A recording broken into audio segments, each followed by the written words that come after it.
Selamat datang kembali di Fakta Sejarah. Yuk kita lanjutin lagi Skam Markos dengan dia Season 2 Peperangan Efek Pedang Al-Faruq. Ini dia selengkapnya bagian 26.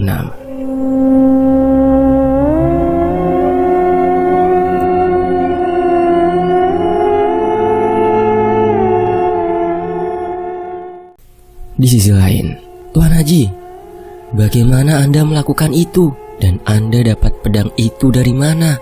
Selama aku bersama dengan Anda, sama sekali belum pernah melihat wujud pusaka itu. Tanya Gufron yang sudah lama bersama Bang Damar dibanding lainnya. Dia merasa ingin tahu dari mana Bang Damar mendapat pedang itu. Kau tidak perlu tahu ini pedang dari mana. Tapi nama pedang ini adalah Pedang Al-Faruq. Pedang ini akan menunjukkan mana yang benar dan mana yang salah. Sudah tidak akan ada lagi yang bisa mengelabuhi kelompok kita. Dari kelompok Mbah Margono sekarang sudah kembali normal. Begitu juga dengan Rian. Terang Bang Damar lebih detail. Setelah menerima hantaman dari Al-Hazam, sosok peniru Bang Damar bangkit kembali, sembari menahan rasa sakit tepat di perutnya, sambil terus tertawa seolah meremehkan Bang Damar dan yang lainnya. Sosok itu terlihat tertawa cukup puas. Entah puas karena sudah berhasil mengacaukan formasi kita, ataukah karena hal lainnya. Suara tawa sosok itu sangatlah menjengkelkan, hingga membuat Al-Hazam segera menghajar sosok itu. Tanpa aba-aba, Al-Hazam melesat kembali ke arah siluman tersebut. Namun, sosok itu pun kemudian lenyap menghilang.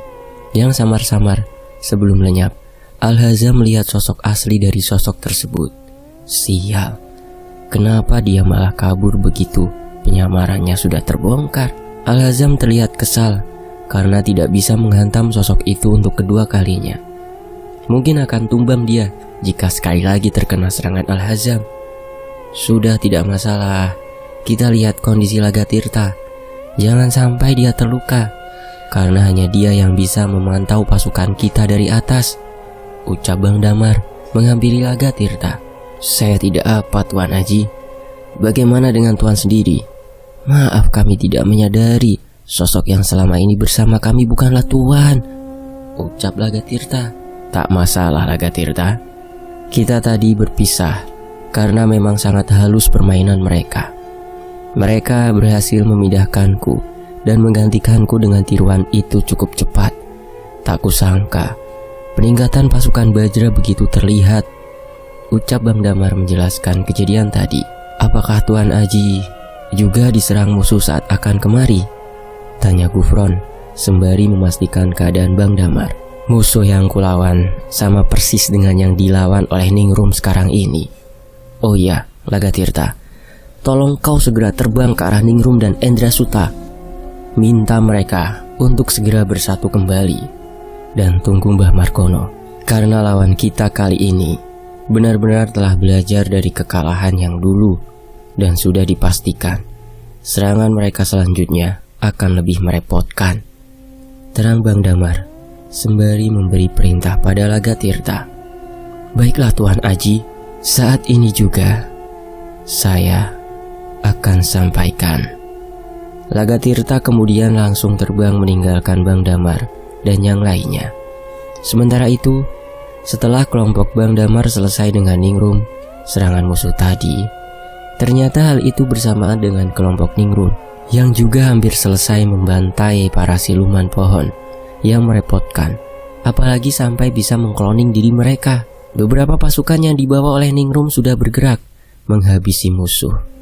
Ada juga yang menyembuhkan pasukan yang sedang terluka karena serangan dari siluman yang menyamar menjadi warga tadi. Sudah hampir selesai. Habisi mereka semua. Jangan ada yang berhasil lolos. Bantai mereka semua, perintah Ningrum sembari terus menembakkan anak panah ke arah musuh. Ningrum, aku Lagatirta. Aku diperintahkan oleh Tuan Haji untuk menyampaikan padamu.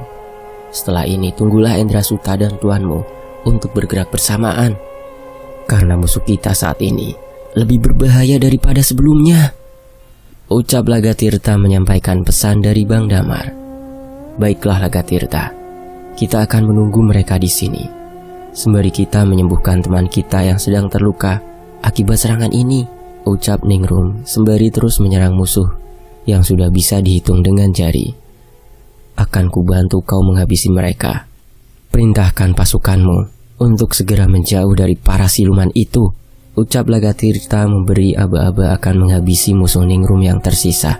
Tidak usah repot, kita bisa menghabisi mereka, ucap Ningrum merasa sedikit enggan karena merasa ia bisa menghabisi mereka semua.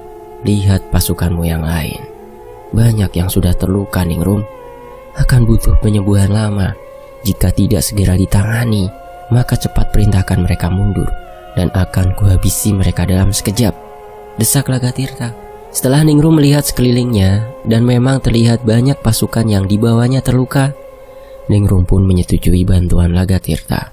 Kalian semua mundur dan lindungi yang sedang terluka. Kita akan habisi mereka dalam sekejap, perintah Ningrum dengan lantang, supaya pasukannya mundur dengan cepat. Baik putri, semuanya mundur. Serentak semua pasukan ular yang dibawa Ningrum mundur. Melihat pasukan Ningrum sudah mulai mundur, Lagatirta kemudian memberi ancang-ancang dan segera menukik ke bawah sembari membuka mulutnya. Sepertinya Lagatirta akan menyerang dengan semburan dari mulutnya. Dan benar saja, setelah dirasa mencapai batas untuk diserang, Lagatirta memberi serangan semburan menggunakan mulutnya. Semburan yang diberikan Lagatirta pada musuh bukan sekedar hanya api, namun semburan yang dilancarkan adalah semburan api yang bercampur dengan berlian-berlian tajam, yang tentunya saat mengenai tubuh dari lawan akan menancap dan kemudian meledak dengan seketika tanpa menunggu waktu. Dengan cara itu, sekejap pasukan musuh sudah luluh lantak, tak ada yang selamat. Ningrum yang sedari tadi menyerang dari langit pun turun untuk memastikan pasukannya yang terluka dan segera menyembuhkan mereka semua. Lagatirta pun ikut turun melihat kondisi dari pasukan yang dibawa oleh Ningrum. Menurutnya, luka yang diterima oleh pasukan Ningrum cukup parah dan akan membutuhkan waktu cukup lama, karena serangan yang dilancarkan tidak hanya sekedar melukai, tapi memberi efek pembusukan jika terkena manusia, dan jika terkena oleh sesama siluman, maka masih dapat disembuhkan walau memerlukan waktu cukup lama. Sepertinya akan butuh waktu yang cukup lama untuk menyembuhkan mereka semua, ucap Lagatirta setelah memastikan kondisi pasukan Ningrum. Tidak masalah Lagatirta, setidaknya aku bisa menunggu Endrasuta dan Margono dengan menyembuhkan mereka. Terima kasih atas bantuanmu, ucap Ningrum. Baiklah, kalau seperti itu, aku akan pergi ke tempat Endrasuta sesuai perintah Tuan Aji. Dia juga harus segera mengetahui kondisi saat ini. Dan izinkan aku membantumu sekali lagi, Lagatirta berkata sambil mulai terbang ke langit.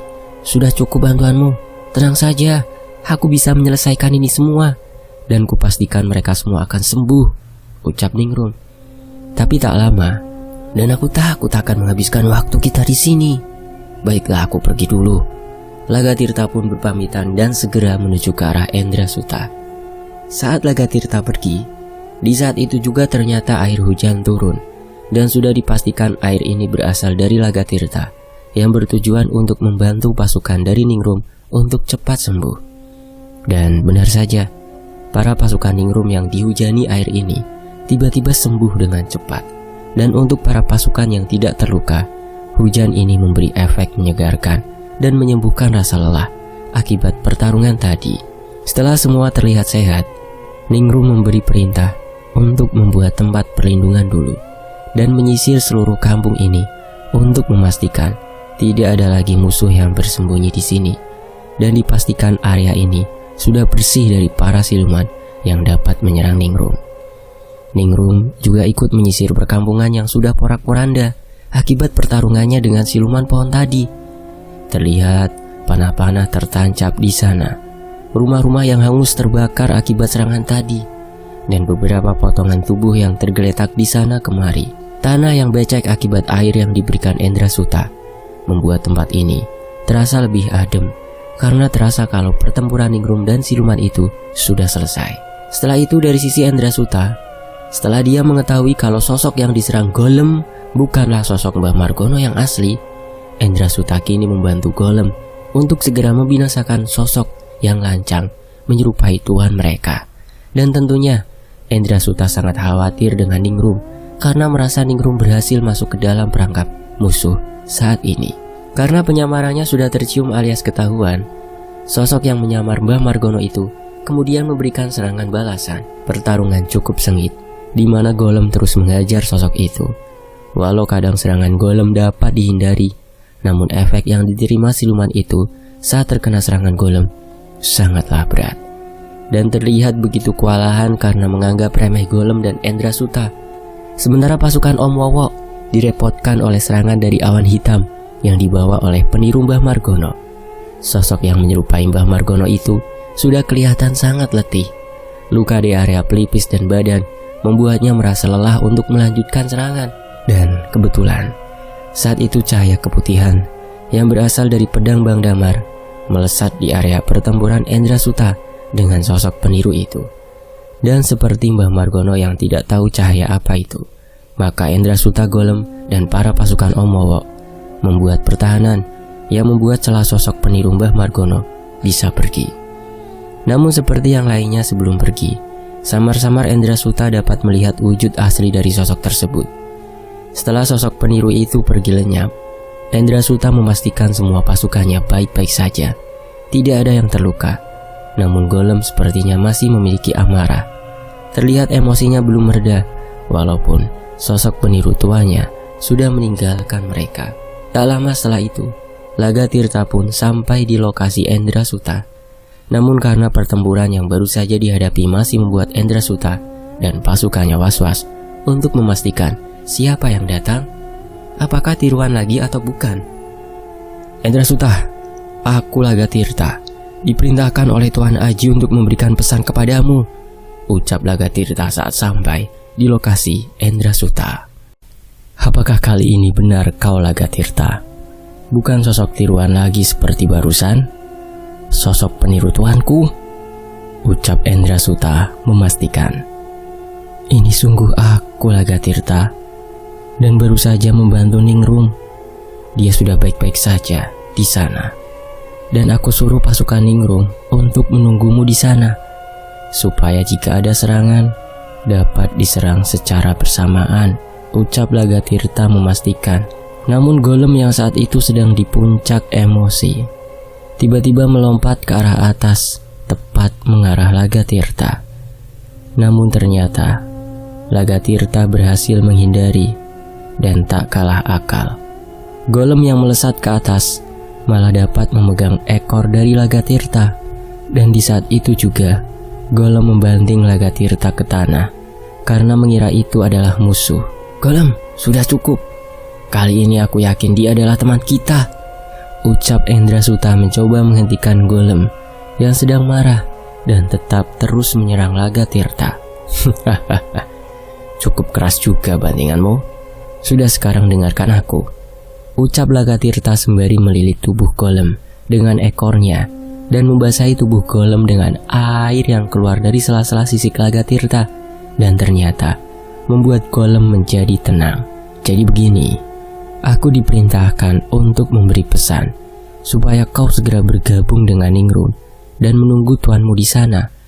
Usahakan untuk tetap saling melindungi, karena musuh kita kali ini sudah belajar lebih jauh dari sebelumnya, dan ini akan menjadi pertempuran yang sangat sulit.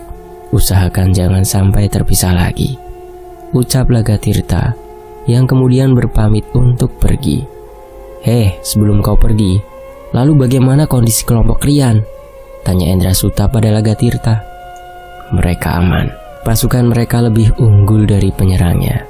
Mereka sedang melanjutkan perjalanan. Dan ada bantuan dari Abimantra, leluhur Rian. Jadi kau tidak perlu khawatir tentang dia. Lagatirta menjawab sembari terus pergi meninggalkan mereka. Setelah semua kondusif, Endrasuta kembali memberi perintah untuk bergerak lebih cepat dari sebelumnya, dan dia harus segera cepat berkumpul dengan pasukan Ningrum. Di sisi lain, saat Abimantra ingin menyampaikan sesuatu padaku, Aruna berteriak mengatakan ada sesuatu mengarah pada kita dari arah belakang, di mana kita berasal tadi. Sesuatu itu bergerak dengan cepat saat diamati oleh Adiwilaga yang melesat dengan kencang ke arah kita adalah dua siluman celeng, di mana badannya diselimuti bulu hitam pekat dengan dihiasi bulu emas di sekitar lehernya. Dan siluman itu menaiki seekor burung pemakan bangkai, yang dimana sayapnya terbuat dari kobaran api.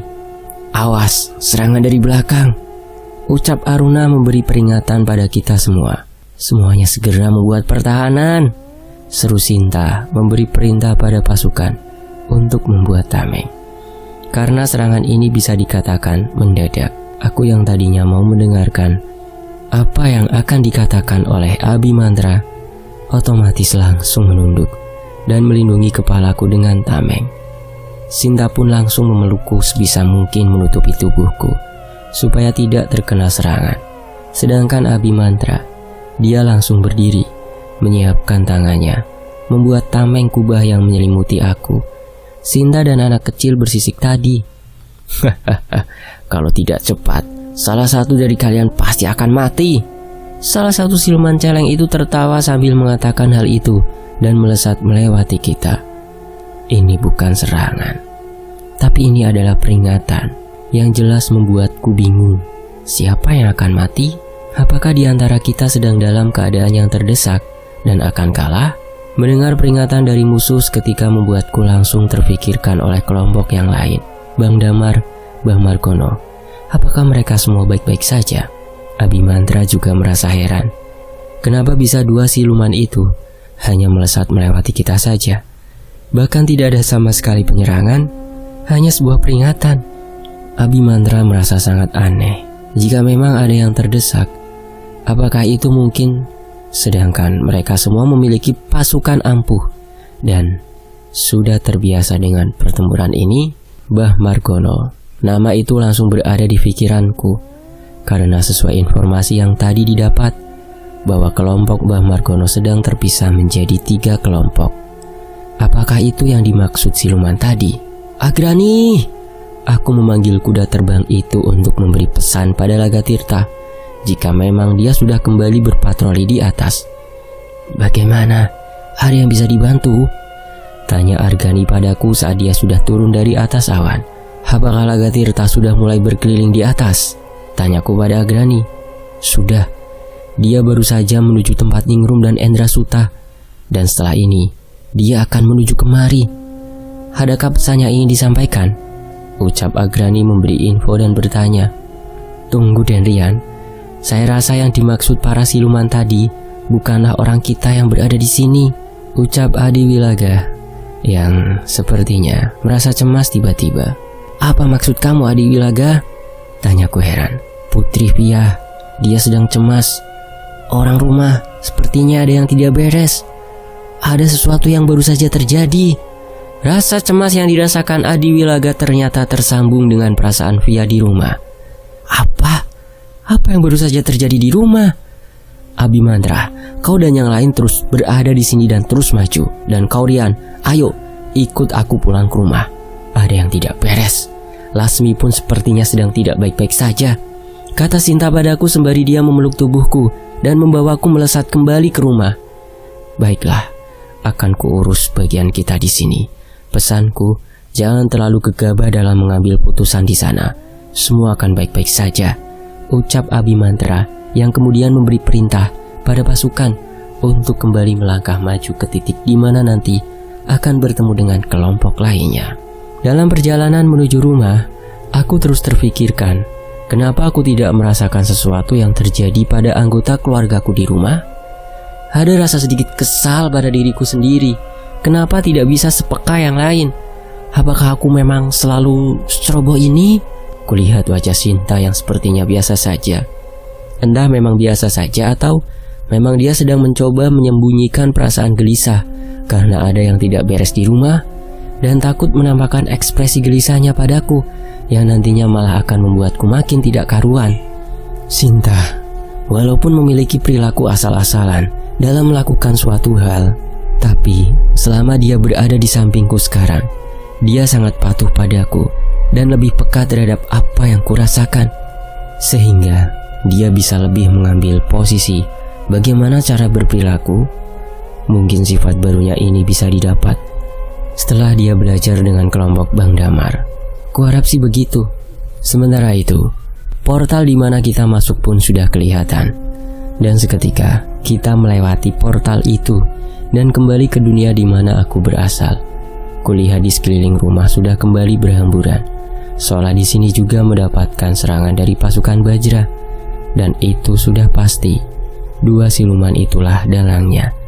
Dan jika memang itu dia, berarti 2 siluman itu adalah siluman yang kuat. Pasukan putih yang berada di rumah untuk membentengi dibuat kewalahan. Bahkan terlihat Nenek Lasmi juga sedang kelelahan, seolah memang pertempuran tadi benar-benar berat. Aku kembali ke tubuhku yang sedang terbaring, dan akhirnya aku kembali ke tubuh normalku. Tidak ada Via di sampingku dan menjagaku. Tak kusangka badanku terasa sangat lelah. Entah ini efek dari pertarungan dadakan tadi atau karena aku belum terbiasa dari efek Rogo Sukmo ini. Ku cari di mana Via saat ini berada. Aku cari dia di dapur, ruang tengah, dan halaman belakang. Namun dia sama sekali tidak ada. Dan aku kepikiran, ibu, ya, dia pasti sedang bersama dengan ibuku. Aku bergegas menuju ke kamar ibu. Di depan kamar ibu sudah ada Nenek Lasmi yang terlihat begitu kelelahan, seperti yang kujelaskan tadi, dan sedang dipulihkan oleh Shinta. Ada sesuatu yang aneh yang menyelimuti kamar ibuku, seperti sebuah kubah perlindungan transparan. Pintu kamar ibu masih dalam keadaan tertutup. Aku bergegas akan membuka kamar ibuku, dan di saat itu muncul Nenek Lasmi. "Jangan kencang-kencang, Den, bukanya. Ibu dan Via sedang istirahat," ucap Nenek Lasmi yang terduduk di depan kamar ibu. "Baik, Nek." Nenek Lasmi, "Enggak apa-apa kan? Apakah ada yang terluka lagi?" tanyaku memastikan keadaan saat ini. "Semua aman. Nenek berhasil menahan serangan yang baru saja terjadi. Tapi entah apakah ini benar-benar serangan untuk kita di sini atau hanya pengalihan saja, Den," terang Nenek Lasmi dengan nada lemas. "Baiklah, Nek. Aku masuk dulu melihat keadaan ibu dan Via."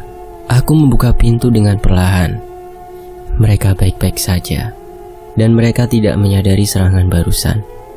Nenek sudah membuat pagar khusus di kamar ini, ucap Nenek Lasmi. "Terima kasih, Nek. Sungguh terima kasih." Aku berterima kasih sembari membuka kamar ibu dan masuk. Terlihat Via tidur tepat di samping ibuku yang juga sedang tertidur pulas. Namun setelah aku masuk, mungkin tanpa sengaja, aku membangunkan Via, sehingga dia kembali membuka matanya dan langsung melihat ke arahku. Wajah leganya sangat terlihat begitu melihatku berada di depan matanya. Dia langsung bangun dari tidurnya dan segera mendekat ke arahku. "Pelan-pelan, nanti ibu bangun," ucapku takut ibuku terbangun dari tidurnya. "Mas, udah selesaikah urusannya? Apakah semua baik-baik saja?" tanya Via memastikan diriku baik-baik saja. "Belum, semua masih dalam proses. Mas terpaksa balik dulu ke sini karena ada firasat tidak baik dari Sinta dan lainnya." "Dan benar saja," terangku pada Via. "Maaf, aku pindah ke kamar ibu. Soalnya aku takut jika tinggal sendirian di kamar. Walau ada tubuhnya Mas, tapi aku takut," jawab Via. "Tidak apa, aku malah suka kalau kamu ada di samping ibu. Dan pastikan dia tidak apa-apa," jawabku santai pada Via. Saat aku dan Via sedang berbicara, tiba-tiba telepon milik ibu berbunyi. Dan otomatis bunyi telepon itu membangunkan ibuku yang sedang tertidur. Terlihat di layar handphoneku nama kakak iparku. Batinku dalam hati, ada apa ini? Apakah ada sesuatu yang terjadi? Aku berharap semua baik-baik saja. Semua kejadian ini membuatku memiliki pikiran buruk untuk semua keluargaku. Hanya karena urusanku, dan bapak satu keluarga bisa terkena imbasnya. Ibu yang mulai terbangun karena nada dering dari handphonenya, kemudian membuka mata dan berusaha untuk bangun dari tidurnya. Via yang melihat hal itu, kemudian membantu ibu untuk bangkit dari tidurnya dan melihatku dengan seksama sebelum mengambil handphone yang sedang berbunyi itu. "Yan, kamu kok pucat banget? Kamu sakit? Masuk angin?" tanya ibuku yang terlihat wajahku yang ternyata pucat. "Wah, enggak, Bu. Cuma mungkin tadi tidurnya nggak enak aja, makanya gini," Jawabku beralasan. Vi, tolong ambilin handphone ibu itu dong di meja. Kamu tuh ada masalah apa sama Via? Kok dia tidur di sini bareng ibu? Ibu sampai kaget tadi. Tiba-tiba Via udah ada di samping ibu waktu ibu sempat kebangun tadi. Ibu meminta Via mengambilkan handphone dan bertanya kepadaku. Nggak ada masalah apa-apa kok bu. Rian malah tadi udah tidur duluan. Jawabku pada ibu. Iya nggak apa-apa kok bu. Oh Via cuma khawatir sama ibu. Makanya Via pindah di sini tidurnya. Jawab Via memantapkan. Oh ya udah kalau gitu. Damar di mana? Udah bangun juga apa? Ini siapa sih yang telepon? Ibu menanyakan Bang Damar sembari mengangkat teleponnya. Ada itu masih tidur di ruang tamu. Kan masih mau santai di sini bu. Siapa bu yang telepon? Jawabku dan menanyakan siapa yang telepon. Hah? Kenapa Bono? Sudah diperiksakan belum? Oh ya sudah ya. Ya nanti siangan dikit Rian ibu suruh nyusul ke situ. Ya. Kamu yang tenang ya. Ya udah ini tak sampaikan ke Rian. Ucap ibu menjawab pertanyaan dari penelpon yang tak lain adalah kakak iparku itu. Kenapa bu? Tanyaku. Ibu kemudian menjelaskan semuanya. Kakakku yang baru saja kembali ke Jogja, tiba-tiba setelah sampai di rumahnya, karena kecapean, kakakku langsung tidur di kamarnya dan tidak ada gejala akan sakit. Semua fit dan tidak ada gejala akan demam atau apapun. Kakak iparku pun biasa saja. Namun baru saja saat dia akan membangunkan kakakku untuk sholat, kakakku sama sekali tidak merespon. Awalnya kakak iparku beranggapan mungkin karena masih kelelahan perjalanan jauh, makanya agak susah untuk dibangunkan. Tapi setelah dicoba bangunkan untuk ketiga kalinya, kok masih saja tidak merespon? Otomatis kakak iparku langsung mendekat ke arah kakakku untuk membangunkan dengan menggoyangkan tubuhnya. Dan saat itu dilakukan, kakak iparku merasakan tubuh Mas Bono sudah bersambung. Apa yang terjadi dengan Mas Bono, kakaknya Rian? Nantikan kelanjutannya di part selanjutnya. Gak lama kok, paling selang beberapa jam ya. Tunggu teman-teman uploadan berikutnya dari Mas Rian, Sekamar Kos dengan Dia, Season 2. Terima kasih atas kesetiaan teman-teman yang masih mau menyimak kisah ini di Fakta Sejarah. Saya pamit ya. Wassalamualaikum.